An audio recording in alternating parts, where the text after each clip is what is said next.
La Commission européenne adopte un ensemble de mesures pour lutter contre le trafic d'armes. L'objectif est de rendre plus difficile l'acquisition d'armes à feu, en particulier sur Internet. Il s'agit aussi d'améliorer la traçabilité par la mise en œuvre de règles communes de marquage. Et l'institution veut aussi harmoniser les protocoles de neutralisation.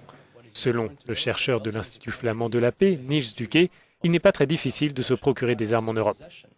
Après la guerre en Yougoslavie, de nombreuses armes sont restées entre les mains de citoyens. Or, face aux difficultés économiques, certaines personnes vendent leurs armes pour peut-être 500 € et les armes arrivent ainsi dans les réseaux de trafiquants en petite quantité et entrent dans l'espace Schengen. Une fois que ces armes ont passé les frontières extérieures, il est alors très facile de les faire circuler d'un groupe criminel à un autre dans différents pays.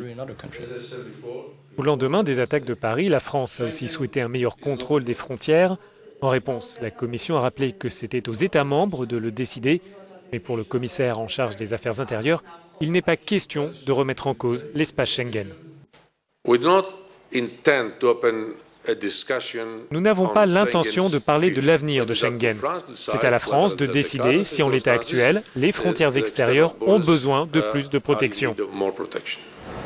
La Commission a aussi rappelé son souhait de parvenir d'ici la fin de l'année à un accord avec les autres institutions sur la mise en place d'un fichier PNR, un fichier européen des passagers aériens.